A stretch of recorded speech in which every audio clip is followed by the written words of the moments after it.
This is going to be a lot of fun. Thank you. It's going to be a lot of fun. There's no place like a Rosendale rally. Forget Trump. Rosendale. But there is no place like a Trump rally, right? We have a good time.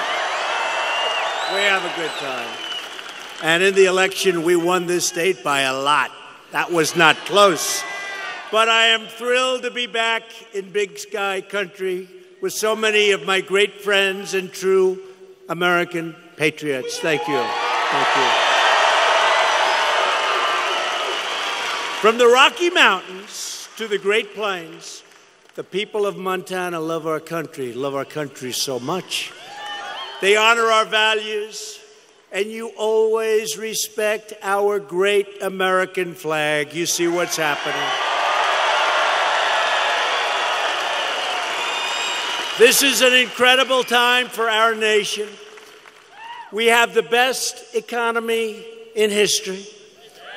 The stock market is at record highs. Unemployment is at historic lows. And more Americans are working today than ever, ever, ever before. That's a great stat, isn't it? Think of it. More Americans today. And it grows every week. Every week it gets higher, higher. But more Americans are working today than have ever worked before in our country. It's a great stat. That's a big stat. Our coal miners are back to work.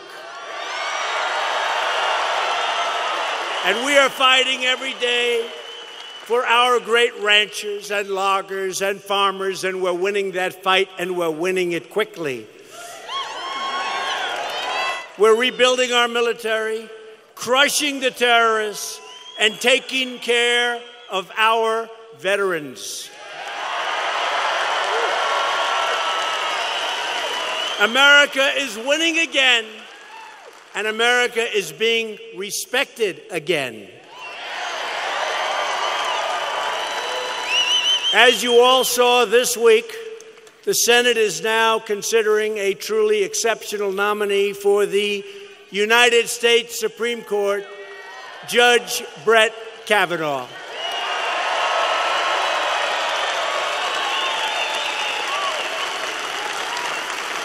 And he's doing really well. But do you believe the anger and the meanness on the other side? Sick. It's sick. The whole country has now seen his amazing intellect and his brilliant legal mind. Judge Kavanaugh deserves overwhelming bipartisan support, and I think he's going to be one of our truly great Supreme Court justices.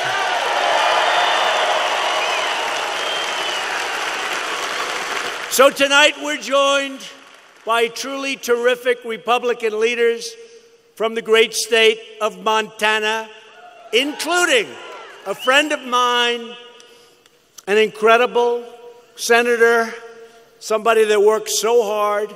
And I can tell you, I don't want to embarrass him, but I'm going to tell you, he loves you. Senator Steve Daines. Hello, Steve. Thank you, Steve. Great job. Steve is a worker, and he does an incredible job. You also have a great attorney general who I've gotten to know over the years, Tim Fox, doing a fantastic job. Thank you, Tim. Thanks, Tim. Your Secretary of State, Corey Stapleton. Corey. Thanks, Corey. State Superintendent of Public Instruction. And he's just, this is a fantastic person. Elsie Arnson. Elsie, thank you. Thank you, Elsie. Great job. Been fantastic. You are really, she has done some job. I've heard all about you, your reputation. Thank you very much. And your outstanding Montana GOP Chairwoman, Deborah Lamb.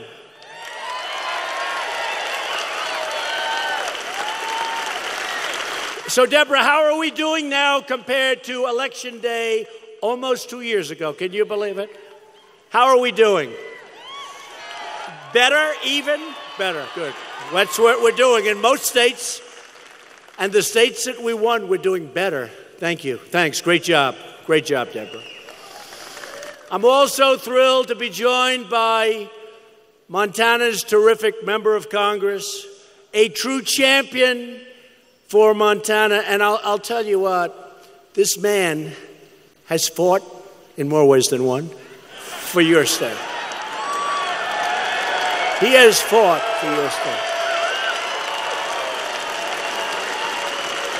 Greg Gianforte. He is a fighter and a winner. He's a winner. Great.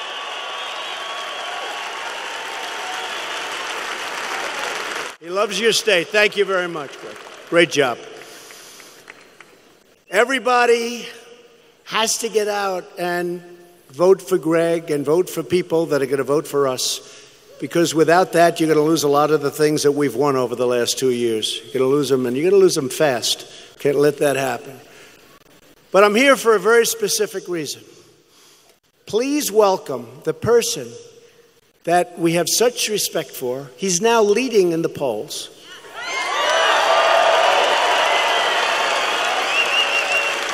But I don't want to say that.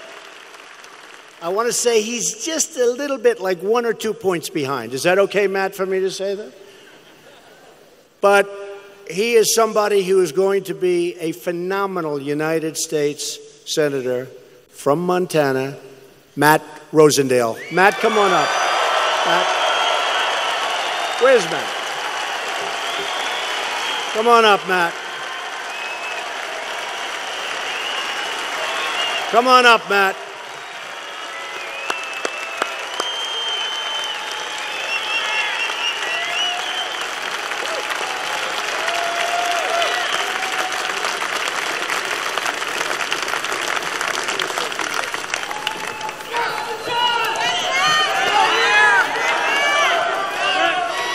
Welcome back to Montana, Mr. President.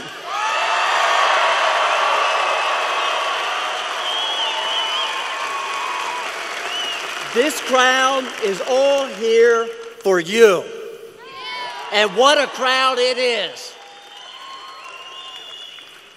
Thank you for fighting for us and for always putting America first.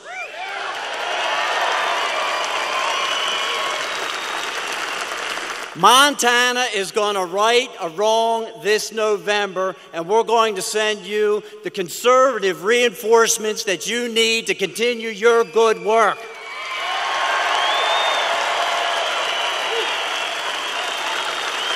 My promise to each and every one of you is that I will always put Montana first and stick with President Trump to make sure we advance his agenda.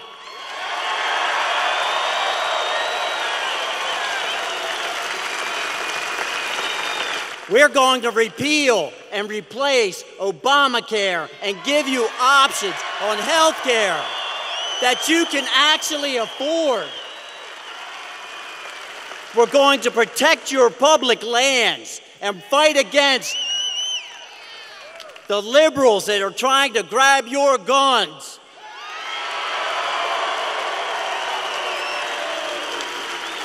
We're going to confirm more justices like Neil Gorsuch and Kavanaugh, people that will uphold the Constitution and defend your Second Amendment rights.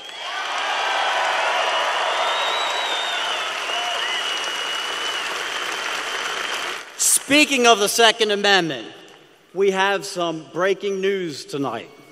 We were informed and learned last night that the NRA has endorsed my campaign.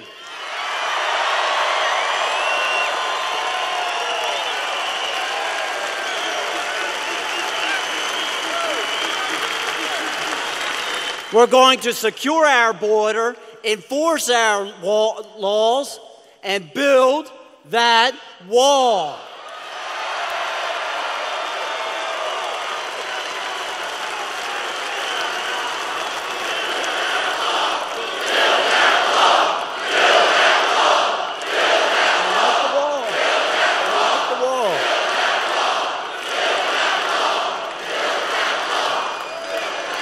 We're going to keep this economy growing, your taxes low, and get government off of your back and out of your wallet.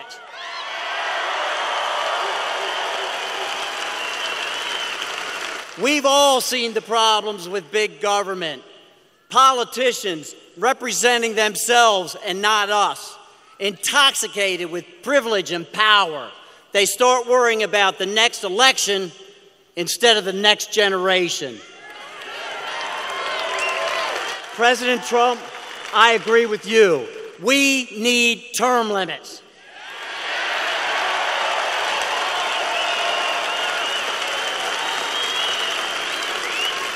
That's why, if you elect me, I promise to serve no more than 2 terms. The people of Montana support term limits. They believe in doing your job and returning home, and so do I.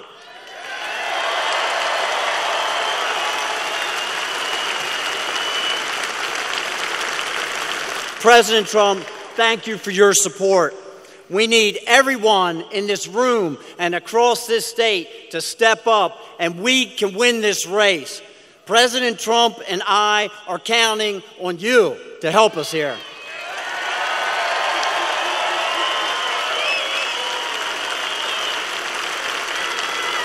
So tonight, I humbly stand before each and every one of you and ask for your vote this November.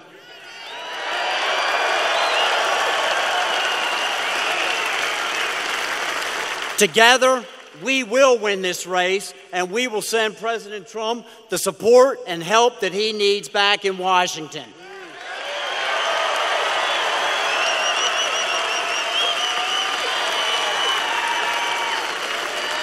Thank you, Montana. Thank you, President Trump. May God bless each and every one of you and the United States of America. Thank you.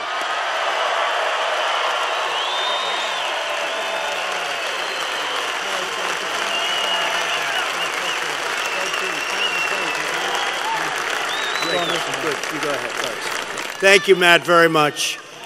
Thank you. Matt Rosendale.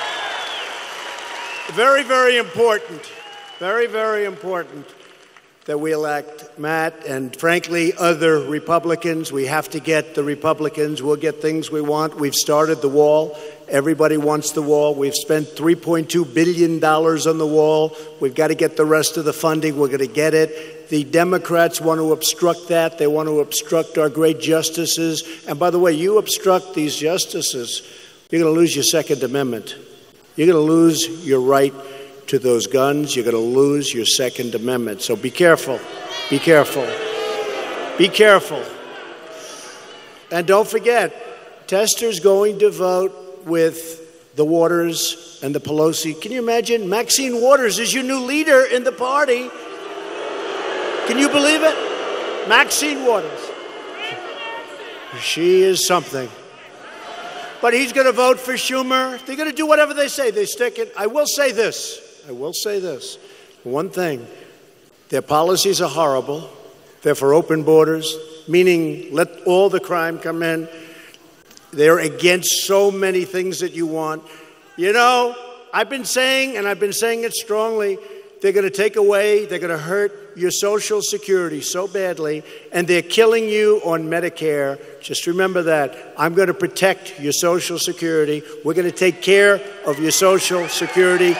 Matt Rosendale is going to make sure we're not touching your Social Security, and your Medicare is only going one way. That's stronger. They're going to end up taking it away from you, and you won't even know what happened. And on top of that, you're going to pay more tax.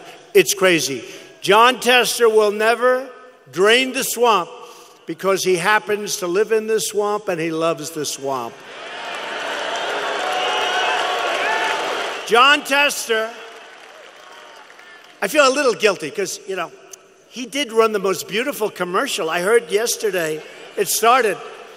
And he's like my best friend, President Trump this, President Trump that. It's amazing when you win a state by a lot of points, how even Democrats can like you. Isn't that crazy? But the problem is he's never going to vote for me. He's not going to vote. But he's taken more cash from lobbyists than almost anyone in the entire Senate. He's controlled by his donors. One of the saddest things I've seen is when Jon Tester and what he did to a great, great man, Admiral Ronnie Jackson. Admiral Jackson was subjected to horrible lies and smears. Now, I'm, a victim of that too, but I'm sort of getting used to it. At least it's my job. I was going to say, I'm a politician. I never thought I was going to say I'm a politician. Can you believe I guess I'm a politician? I guess I'm a politician. Think of it. I didn't want to say that. One of the few times I've said it, yeah, I'm a politician.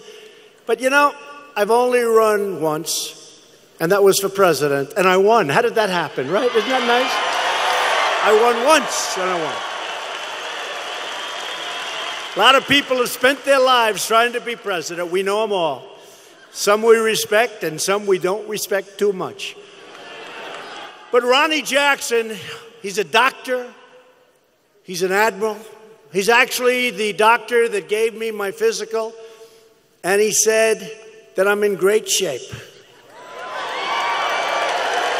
And the Democrats and liberals and deep state, they were very upset to hear that. So they got tougher and tougher, and they lied more, and they write more books now. I have books that are stacked up this high. Actually, the ones that are really good are number 1, 2, and 3 on the bestsellers list, right? The really good ones. By Justice, I call her Justice, but she's Judge, but she's Justice to me. Janine, we love her. Judge Janine, by Greg Jarrett. How about Bongino? He's got a very successful book. How about Bongino? So many, and they're all doing great, and that's what makes me happy. But the media doesn't talk about those books. They only talk about the bad ones, of which there are plenty. They're lies, but they're plenty. But Admiral Jackson, his reputation was attacked, and all of those horrible things that were said about him turned out to be lies, and they turned out to be false. Remember? People don't want to say that. In the last election, Washington Democrats put Jon Tester in charge of electing extreme liberals. I'm talking about serious liberals, many of whom you're watching attacking Judge Kavanaugh and looking like fools, frankly, looking like fools.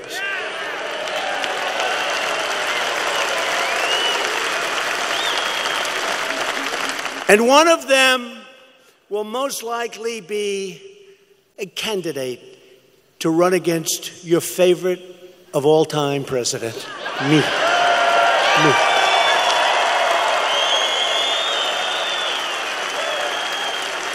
But when I see the anger in their eyes, when I see the anger of what they say to an intellect far greater than theirs, not even a contest, but I see the anger and the hatred.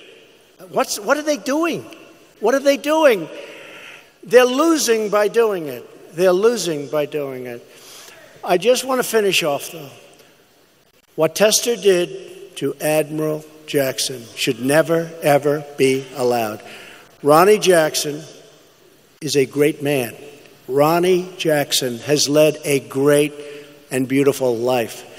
And to have lies told about him, I would never repeat what they are. See, in my case, they repeat them. I say, don't repeat them. They're terrible. They say, no, we're going to deny them. Do we love Sean Hannity, by the way? I love him. But here's the only thing. He puts up all these losers that say horrible things. I've got to talk to him. One after another. Donald Trump. He's lost it up here. It's pretty tough. I stand up here giving speeches for an hour and a half, many times without notes. And then they say, he's lost it. And yet we have 25,000 people showing up to speeches. And by the way, look at all the fake news back there.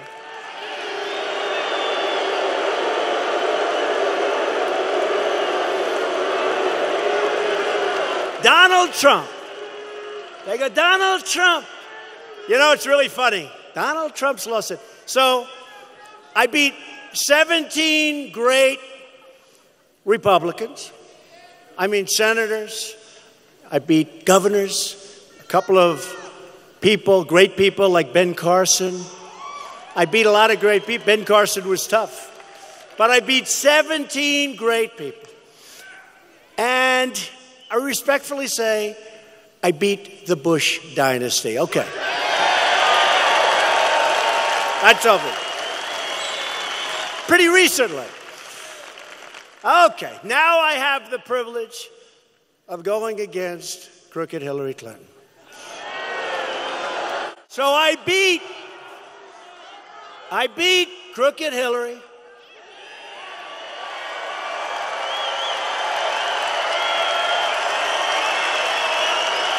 I beat crooked Hillary. And the Electoral College is hard. It's, frankly, if we didn't know better, and maybe we're starting to find things out that we didn't know, it's hard and harder to win than popular vote. Popular vote, you go to 3-4 states and boom, boom, boom, you win the, it's like the 100-yard dash versus running the mile. You practice differently. She forgot that.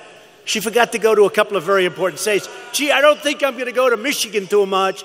I don't think I'm going to go, she said, to Wisconsin. I do hear her husband said, you know, you better go to Michigan. You better start going to Wisconsin. Well, fortunately, she didn't listen to that. But think of it. So I beat the Republicans, governors, senators. I beat the Bush dynasty, respectfully. I beat Hillary, who stole it from Bernie. Bernie should have won, but that's okay. They stole it. Superdelegates. How do you like superdelegates? But she's got superdelegates that were handed to her. Bernie should be angry. Why isn't he angry? Crazy Bernie. He is so crazy, but you know what? I saw him the other day on television, and he's ranting and raving. He's sitting behind a microphone. I'm going to do this. I'm going to that. Bum, bum, bum. The hair's flying. He's going crazy. He's going crazy. And I said to my wife, honey, look at that guy. You got to hand it to him. No, you got to hand it to him. He doesn't quit. He doesn't give up. I just don't understand why he allowed that to happen. And he goes back into being an independent. But now he's coming back in. And I guess he's going to run. He's going to run. But think of it. So you beat two dynasties. You beat all these politicians. Charles Krauthammer, when I announced that I was going to run,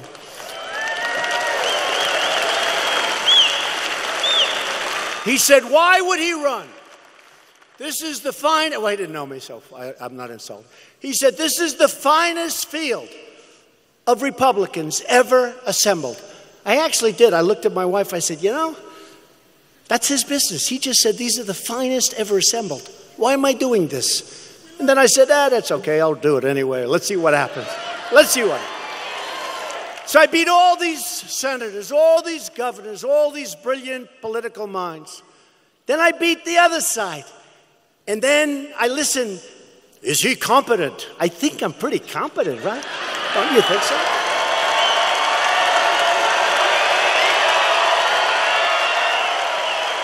Is he competent? And their ratings are down the tubes. You know why? Because people get it. They really get it. But it is funny to hear that you have all these victories. And you know what? More important than those victories, we're winning in the United States now. We're winning on trade. We're winning with our military. We're knocking the hell out of the terrorists. We're winning now in the United States. You look at what's going on. We have new deals being made. We have a deal we just made with Mexico. That's a fair deal. It's not that horrendous deal that was made years ago that should have been changed years ago. We're negotiating with Canada. We'll see what happens. We're in a little bit of a skirmish, but doing really well with China. You see what's going on. Really well. I have great respect for President Xi of China. But honestly, we have to be treated fairly. Last year, we had a trade deficit of anywhere from $375 billion with the B dollars to, I say, $504 billion. Either one is not acceptable. So we're doing that, and it's working out very well. I just came on stage, and I was told that Kim Jong-un said some terrific things about me. He said, I have faith in President Trump.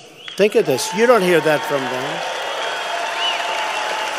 And just moments ago, they put on that he said very strongly that we want to denuclearize North Korea during President Trump's tenure. That's a nice, he just said it. But in the meantime, even if he didn't, we got our hostages back. There's been no more missile testing. There's been no more rockets flying over Japan. There's been no more nuclear testing. And we have a good feeling. He likes me, I like him. Who knows what's going to happen? But I can tell you what. The day before I took office, and even, I must say, because, as you know, the rhetoric was fairly tough. It's interesting. With him, I had very tough rhetoric. And the fake news was saying, it's too tough. He's going to get us into the war. It's terrible. He's being too tough. It's horrible. What does he know about this? He knows nothing. I watched all these guys who have been losing for 30 years explaining why my method of negotiation wasn't working. Right?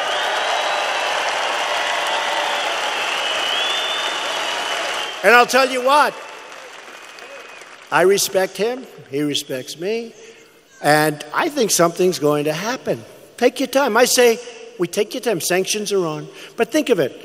We got back our hostages. I didn't pay $1.8 billion. We got back our hostages. Paid nothing. We paid nothing. But it's funny, you know, because other than NATO, because I got them to pay billions and billions of dollars more, because we're paying for NATO. We're paying this massive percentage of cost. We're protecting Europe. But I got them to pay billions of dollars more, and the fake news said he wasn't respectful to the leaders of other countries. And they're right in a way, because I said, listen, folks, I'm sorry, you're going to have to pay up. You got to pay up. You're delinquent. You know, in real estate, we say you're delinquent. And somebody asked me, it's really amazing they never covered this, because if they do, they would have said this is terrible. One of the leaders in front of the others, 28 nations, one of the leaders, who I get along with all fell. They respect us now because they couldn't believe. For years, NATO spending was going like this. And by the way, this is spending to protect them against Russia. You know, they keep talking about Russia. We're protecting. I got them to pay billions of dollars more, okay? But they said, sir, could we ask you one question? It's always nice when a president or a prime minister calls you sir. That means there's a certain respect. He said, if you don't walk away from these meetings with us paying what we're supposed to be paying or much more, will you leave us? I said, yes, I will. And they all said,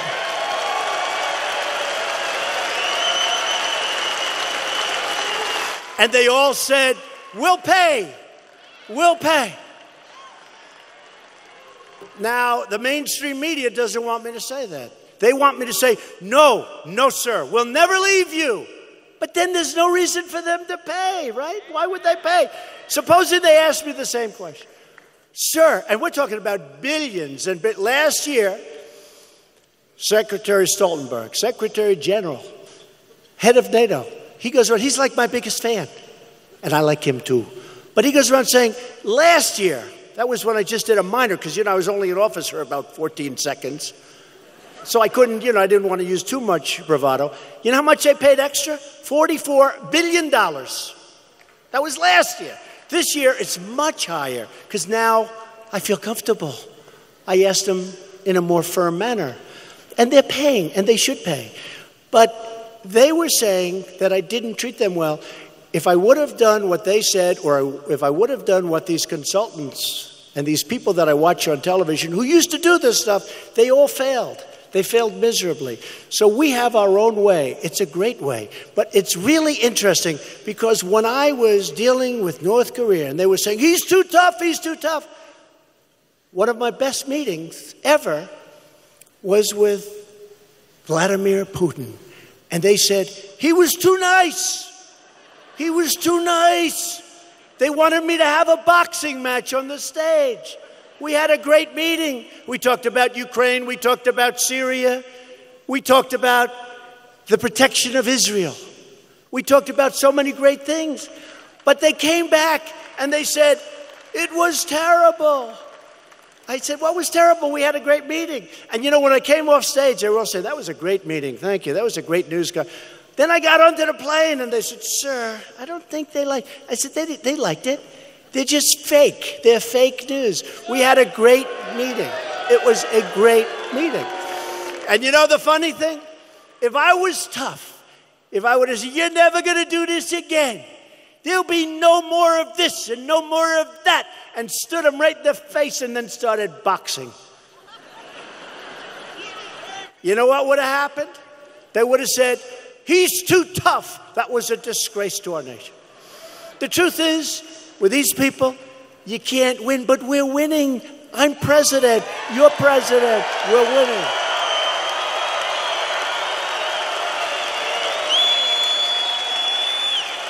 So everybody knows Jon Tester's game. He says one thing in Montana, but does the exact opposite in Washington. That's what happens. He'll come home and tell you about your Second Amendment, then he'll vote for something where you knock the hell out of it. Jon Tester talks like he's from Montana, but he votes like he's Nancy Pelosi. That's what he votes. He's a Nancy Pelosi. No, look at his voting. It's the same voting as Schumer, Nancy Pelosi, and the legendary Maxine. Jon Tester voted no on tax cuts, and he voted for the Obamacare disaster, which we almost repealed and replaced, but we'll get it done. And remember this, we got rid of the most unpopular element of Obamacare, right? The individual mandate. We got rid of the individual mandate. That was the most unpopular single. That is where you have the right to pay a fortune for the privilege of not having to pay a fortune for bad health care. Right? It's incredible. But we got rid of it. We'll get rid of all of it. And you know, one thing I have to say also. Obamacare was going up 115%, 125%, 80%, 60%, 53%, all different places. It was going up massively. You know, we want to repeal and replace it, and if we get enough Republicans, we will, and we'll have a much better health care. We've already come up with some of them, association care, etc. But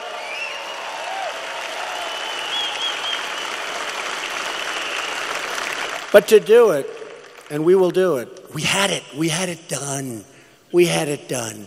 But remember, Tester voted no. He voted no on Kate's Law. Kate's Law. What could be better than Kate's Law? He voted no on enhanced vetting for refugees. Let's not vet them. Let's just let them pour right into Montana, and you see what's going on. And Jon Tester voted in favor of deadly sanctuary cities. Tell me that. So that's not a person from Montana. I have a lot of friends in Montana. I don't get it. How did he get elected? How did he get elected? Jon Tester voted for very liberal Obama judges 99% of the time. And yet, he would make it impossible for an incredible, distinguished admiral, doctor, not to get in. Figure that one. And yet, super liberal judges, many of whom are mocked and scorned. And Jon Tester voted against our incredible Supreme Court Justice, Neil Gorsuch. How do you do that? How do you do that? First in his class at Harvard, first in his class at Oxford, and he decides, I think I'll vote no. And by the way, Justice Gorsuch is great, and he's doing a fantastic job, and Justice Kavanaugh will do the same job.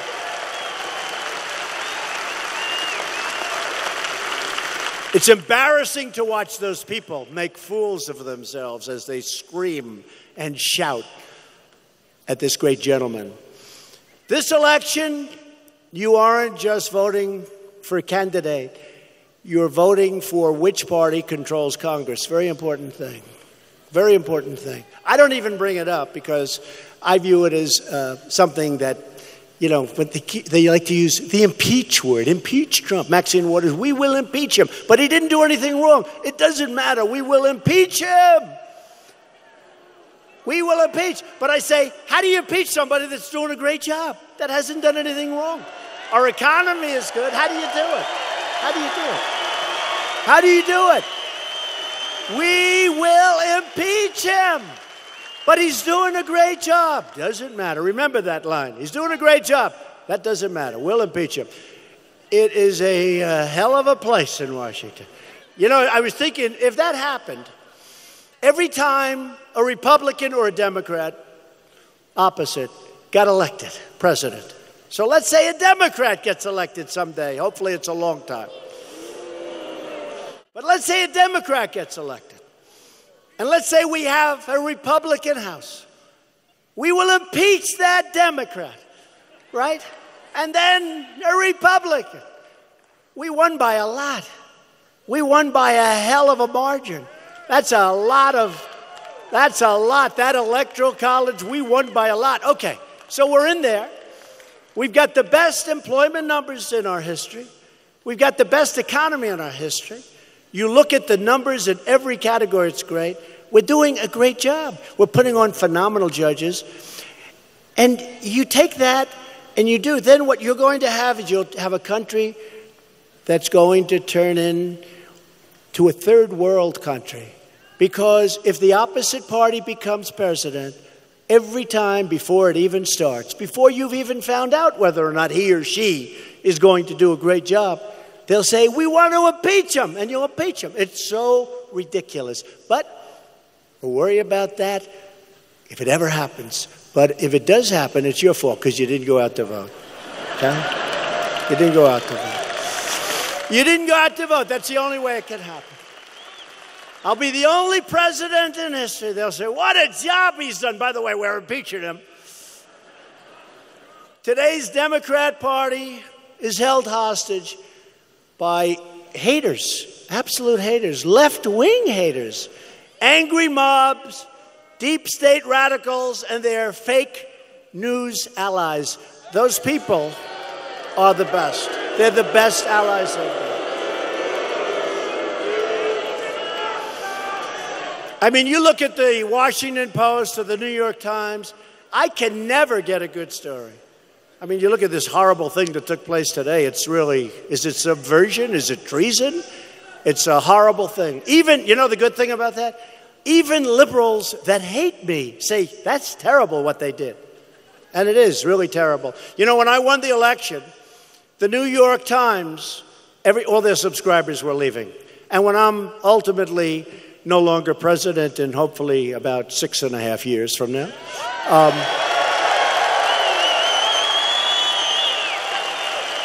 the New York Times will go out of business. All of them will be out of business. CNN will be out of business. They're almost out of business now if you look at their ratings. They're close to out of business. But they'll be out of business. But the New York Times, you remember, it was very famous. Nobody's ever seen it before. Maybe never done before. They apologized for their bad coverage of me. They apologized to their subscribers because after I won, everyone said, what the hell happened? What happened? We're reading this piece of garbage, and the guy that they kill every day, he won. So they wrote, does anybody remember? There was a very big story. They wrote an apology to their subscribers to stop the flow of people leaving and giving up their subscription to the New York Times. And it was quite amazing to watch. And you know, honestly, for 2 weeks, they really covered me well. And then it began. And then it got worse and worse and worse, and now we've reached an all-time level. The level of hatred is quite great, but that's okay. On the way over here, I saw a liberal pundit. He was filled with anger, and he was attacking me and our great administration. We have great people. I'll tell you, the White House is really working good. My wife put out a tweet today. Did you see that she doesn't do this. She put out a tweet. They had me stomping around, screaming with anger up in my area of the White House where I live with my wife and son, Barron. They had me screaming, shouting like a lunatic. And I had a television. I said, what are they saying? I had 6 people in my office. I was in the Oval Office. And we were having a talk on trade. Actually, it happened to be trade with Canada. They were telling me what's happening. And they said, sir, you're not up there screaming and ranting and raving. You're here talking. That's how dishonest it's become. But I asked a young, bright staffer of mine, why are they so filled with this much hatred? Why? Our country's thriving, jobs are booming, prosperity is soaring, and the future has never looked brighter for the USA. And the young aide looked at me and he said, Mr. President, these liberal pundits, they're haters, but they're so angry because you've upset their entire way of life. It's true. But I said, but let's get this straight. So the country's really doing well. And he looked at me and he said something that maybe is true. I find it hard to believe. He said, sir, they just don't care. It's really pretty sad, right? You know, when you look at what's happening with all of it, including our military rebuilding, we're rebuilding, and everything that we're building is being made right here. The best missiles in the world, the best planes in the world, the best ships in the world. It's all being made right here in the United States. The so-called resistance is angry because their horrible ideas have been rejected by the American people, and it's driving them crazy. Crazy. They're the ones, honestly, that have been driven crazy. The latest act of resistance is the op-ed published in the failing New York Times by an anonymous, gutless coward. You just look. He was, nobody knows who the hell he is, or she, although they put he, but probably that's a little disguised. That means it's she. But for the sake of our national security, the New York Times should publish his name at once. I think their reporters should go and investigate who it is. That would actually be a good scoop. That would be a good scoop. Unelected deep state operatives who defy the voters to push their own secret agendas are truly a threat to democracy itself. And I was so heartened when I looked. I think it's backfired. Seriously, people that don't exactly dig us and they don't exactly like me, they're fighting for us. It's an incredible, it's actually a beautiful thing. We've picked up a lot of support because at some point this whole thing is going to be exposed. And it's really bad and it's really dangerous and it's really sad for the media and the mainstream media. It really is sad. When I told you about the good news coming out of Korea today, they will hardly even report it. If this were President Obama, that would be the biggest story in the history of our country. But it's going to be, sooner or later, it will be exposed. The policies of our political opponents have brought about only failure, destruction, and humiliation to our country. Look at what happened. Look at where we were and look at where we are.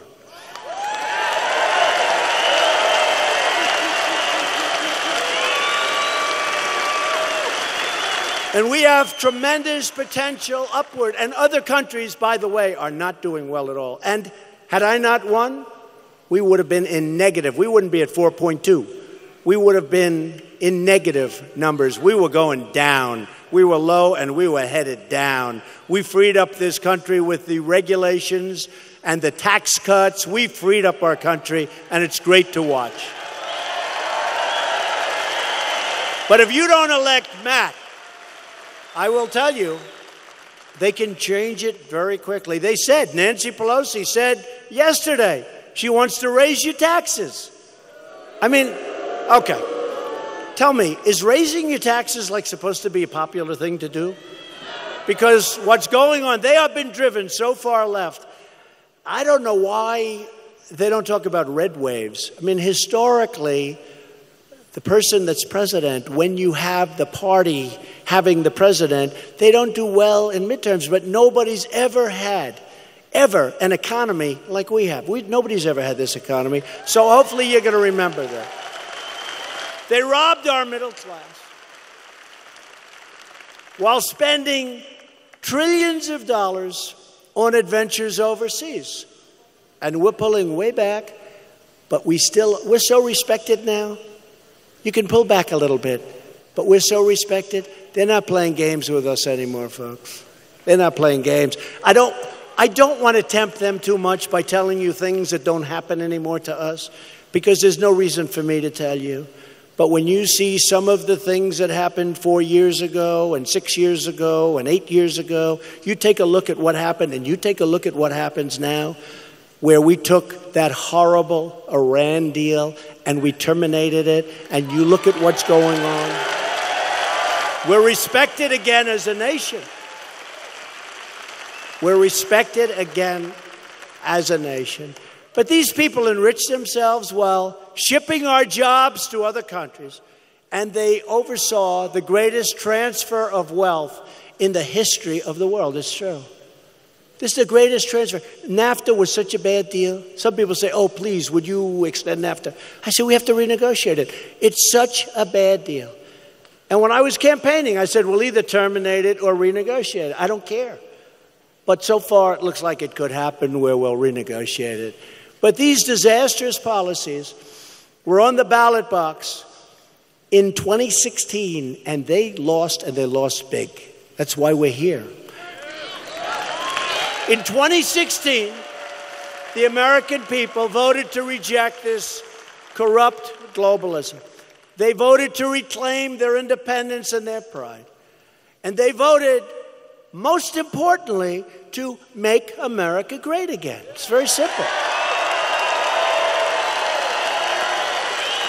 Soon we'll be changing it to keep America great. Keep America great. Soon.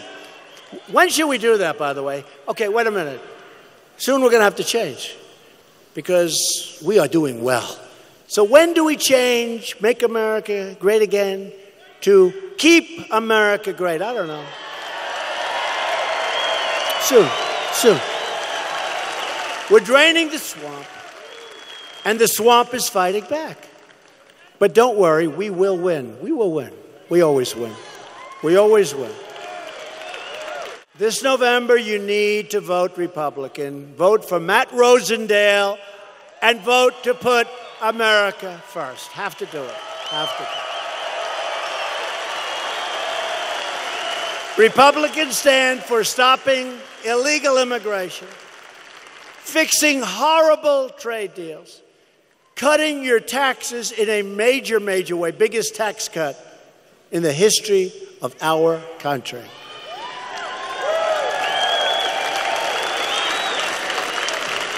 And in addition to that, we got ANWR. You know what that is, right? In Alaska.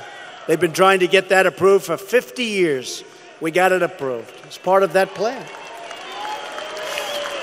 We'll be defending your Social Security, which the Democrats will destroy. And we're going to be defending your Medicare and protecting the safety net for truly needy Americans, people that need help, that are Americans, not for people that come into our country illegally.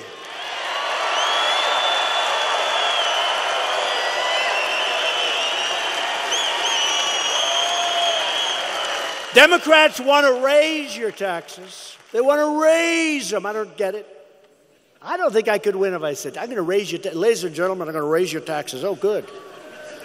Alice, I don't think we're voting for that guy. They want to raise your taxes. I don't know. Maybe they know something I don't. Blue wave. We're going to raise your taxes. We're going to let crime go all throughout our country. We're going to get rid of ICE so that as the crime comes in, we're going to have none of our people that are so tough. These are great people, but these are tough, strong. These are warriors. These are warriors. I don't want to do it. You don't want to do it. I'm looking at these people in the front row, two of whom I know.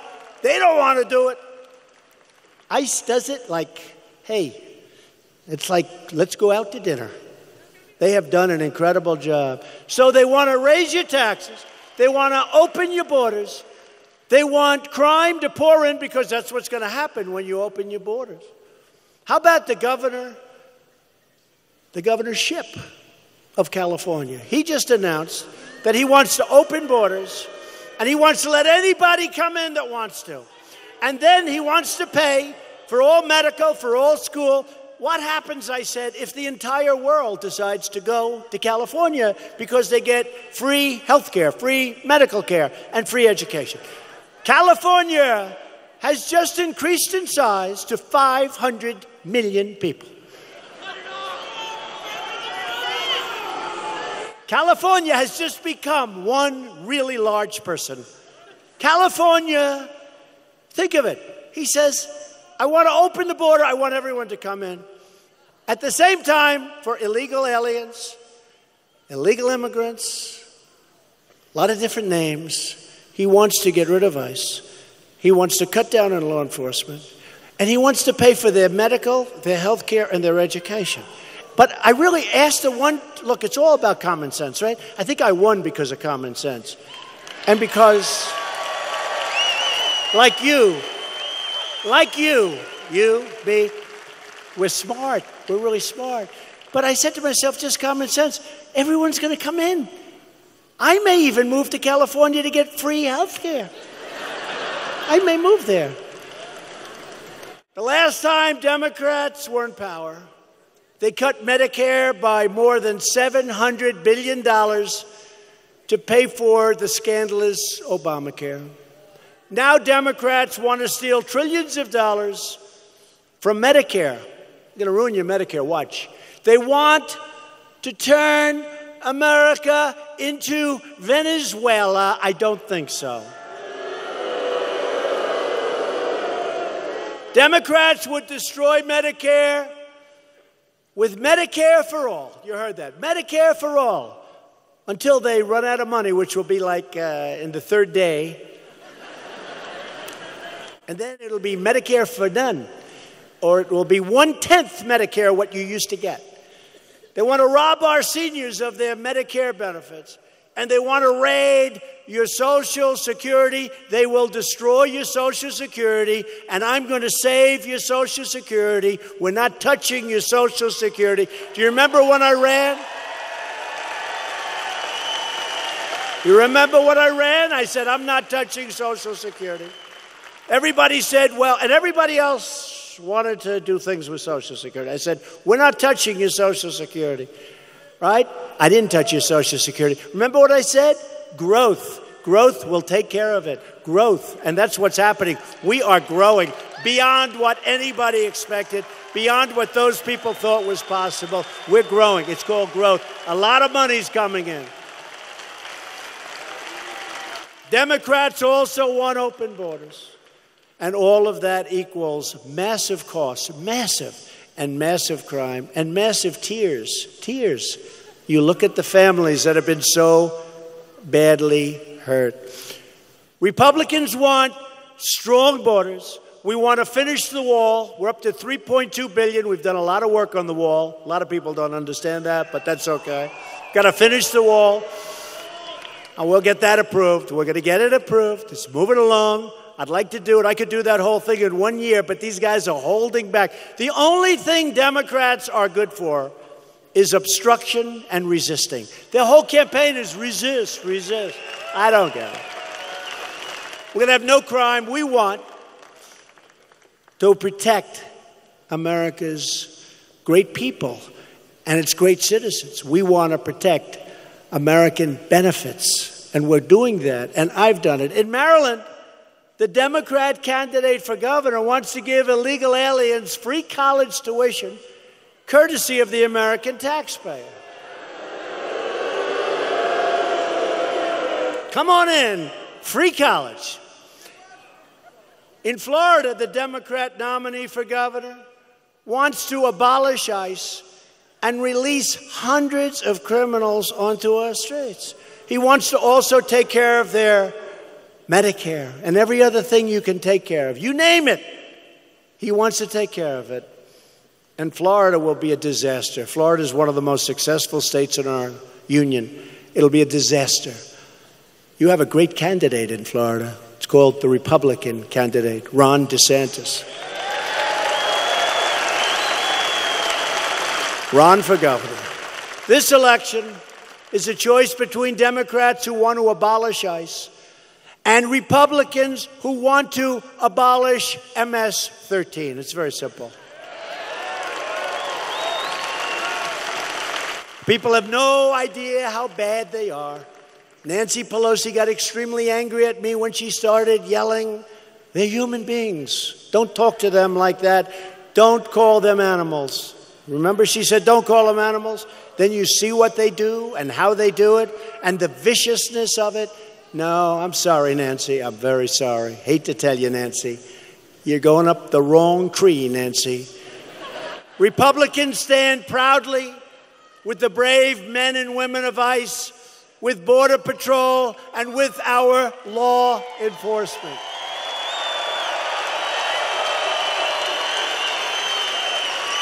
Every single day, ICE is tracking down drug dealers, child predators, gang members, and vicious killers.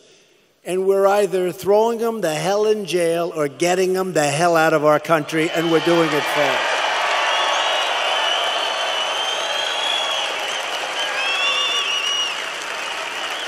This election is about safety.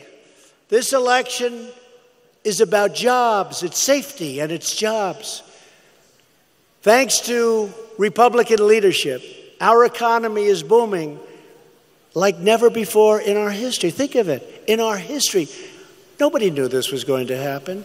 If I would have said this on the campaign trail, if I would have used 4.2, you saw it was adjusted upward from 4.1, 4.2 GDP, the press would have gone after me. They would have said impossible. Jobless claims just fell to a 50-year low, 50 years.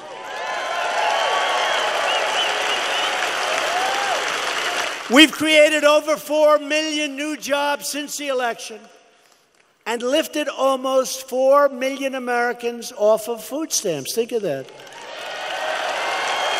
Not only is it good for them, our country saves a tremendous amount of money, but it's good for them. They have jobs. We've added over 400,000 new manufacturing jobs that the Democrats say are gone. And that number is going to very shortly, with what's happening in certain areas, be well over 600,000 manufacturing jobs. Something that makes me very happy, makes a lot of my friends very happy. African American unemployment recently achieved the lowest, think of that, the lowest rate, the lowest ever recorded in the history of our country.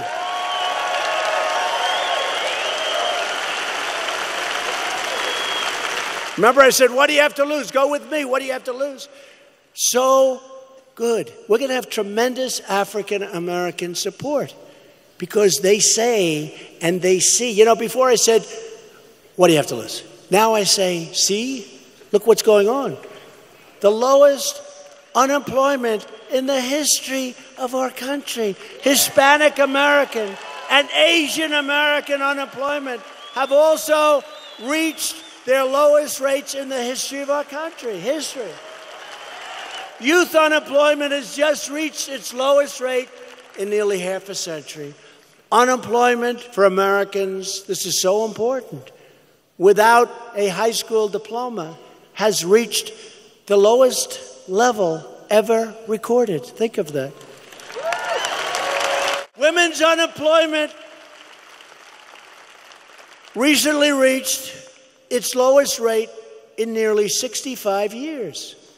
We've added 100,000 jobs, building pipelines and supporting the production of oil and natural gas. We've added something great to our portfolio by increasing exports of clean, beautiful coal by over 60%. 60%. And Montana knows something about coal. Think of that, over 60%. We freed it up. It's a great natural resource for us. Clean, I call it clean, beautiful coal, what they can do with coal today. In the first 8 months of 2018, Montana coal production increased by 2.5 million tons. It's a lot. That's a lot, right? To continue this incredible momentum, we need to elect more Republicans like Matt Rosendale. You got to do it, because it can be turned off. It can be turned off so quickly. Last week, we made another truly historic announcement. We're replacing NAFTA with a beautiful new brand, because it's a much different deal. It will be called the U.S.-Mexico Trade Deal. One-on-one. And hopefully Canada will come into that deal, and if they don't, that'll be fine, and if they do, that'll be fine. Either way, we can live, we'll be very happy. I think they will, because we love Canada. We do love Canada.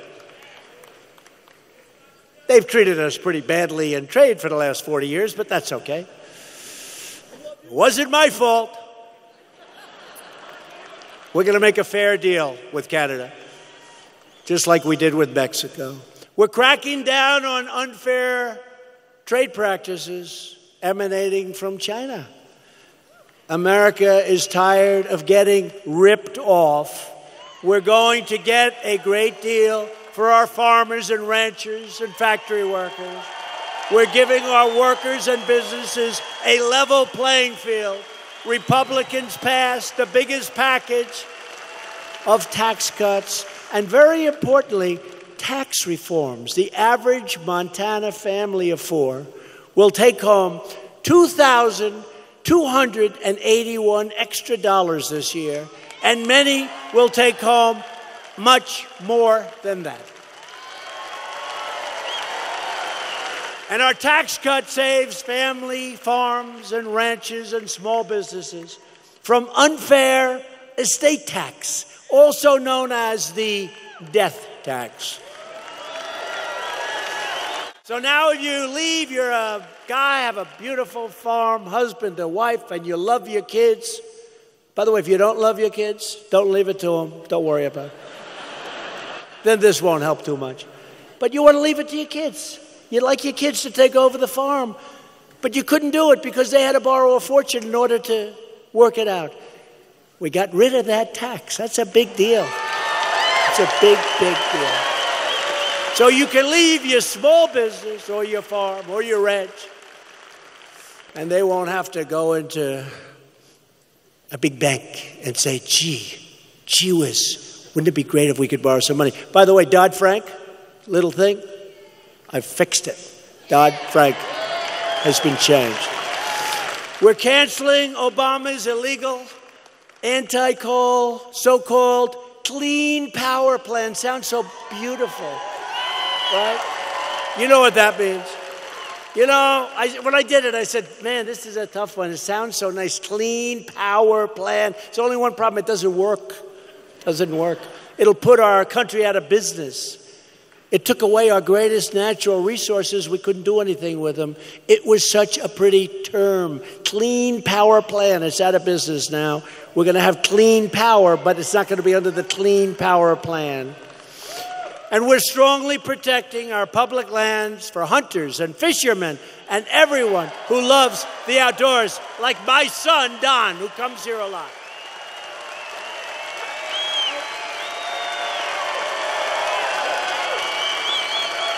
My son comes here a lot. You know that. A lot of you know my son, Don, comes here. He loves hunting. We passed Veterans' Choice, giving our veterans the right to see a private doctor if he has to wait in line for the rest of his life. And we also passed the landmark VA Accountability Act. They've been trying to pass both of them for more than 45 years. I got them both passed. And with accountability now, if a bad government worker abuses one of our great veterans, and we love our veterans, we turn to them and we say, "You're fired, boom."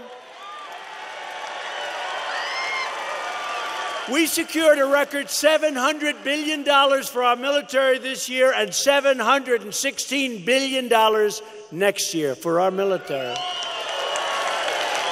And at my direction, the Pentagon is working hard to create a sixth branch of the United States Armed Forces, the Space Force. So important. So important. People don't know. I mean, we're not just talking about going up to the moon, going up to Mars. We're talking about you need it. Now you need it. You look at Russia. You look at China. You look at what's going on, what they're doing. We need it. We'll be the best in the world very shortly in space. I withdrew the United States from the horrible Iran deal. And I also recognized the capital of Israel and opened the American embassy in Jerusalem. Big deal. That was a big deal. And the embassy's already built. It's built about 20 years ahead of budget and schedule. I would say we're probably about 20 years. You know that story. I'm not going to tell it. But we built it real fast. We had the best location. They're all looking for a location. And a friend of mine, the ambassador to Israel, said, "Oh, but we already have the best piece of land in all of Israel. Best piece of land in Jerusalem. And we have a building on it. Let's renovate it." So instead of spending $1.2 billion, we spent $400,000. That was a sale. And instead of opening it in 10 to 20 or 30 years, or maybe never, we opened it about 4 months later. It's been open for a long time already. A lot of people work in there. So we have the embassy already open. Do I get credit for saving $1 billion? Not really. Someday. Someday. You know, when Abraham Lincoln made the Gettysburg Address speech, the great speech, do you know he was ridiculed? He was ridiculed. He took the horse and carriage up from the White House. He wrote it partially in that carriage and partially at a desk in the Lincoln bedroom, which is incredible, by the way, in the White House. And he went up to Gettysburg and he delivered that speech, the Gettysburg Address. And he was excoriated by the fake news. They had fake news. He was excoriated. They said it was a terrible, terrible speech. They said it was far too short. It's not long. Many of us know it by memory. It was far too short, and it was far too flowery. It was too flowery 77 years ago, right? Too flowery. And he died. 50 years after his death, they said it may have been the greatest speech ever made in America.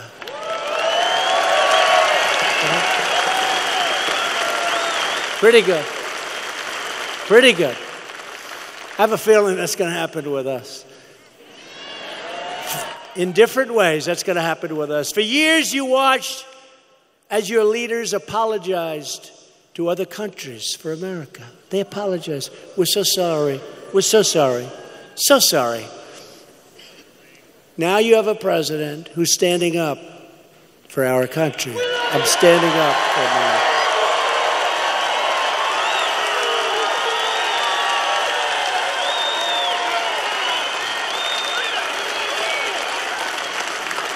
Look at the size of that guy. Man. Look at this guy. Do I like him? Wow. Yeah.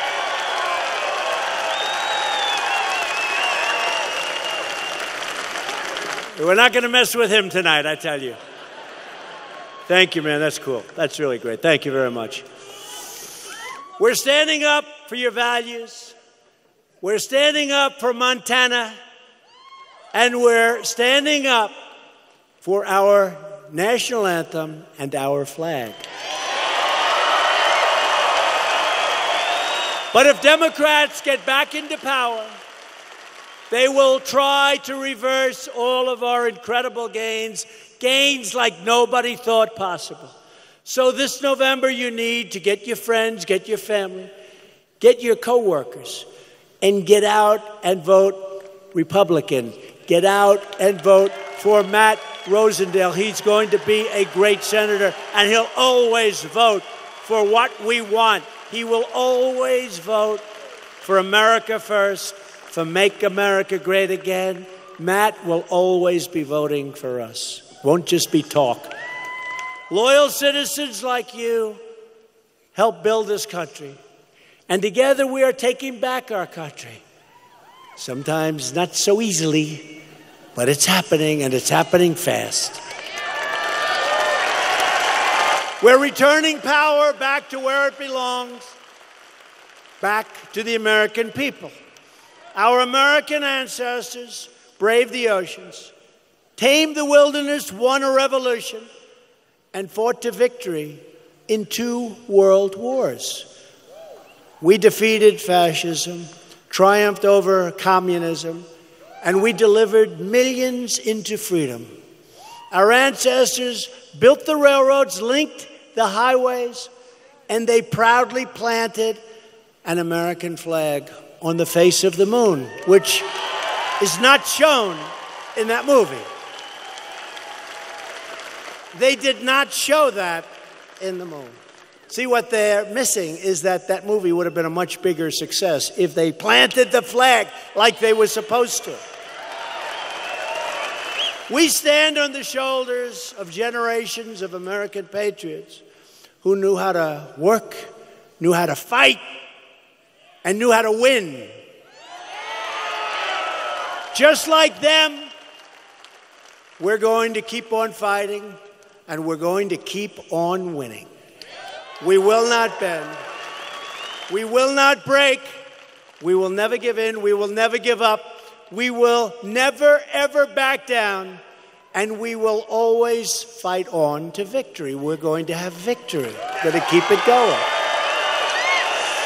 Because we are America. And our hearts bleed red, white, and blue.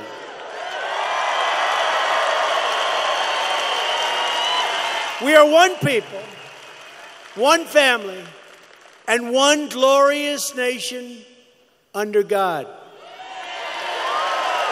And together we will make America wealthy again. We will make America strong again. It's already happened. We will make America safe again. And above all, we will make America great again. Thank you very much, Montana. Thank you. Thank you.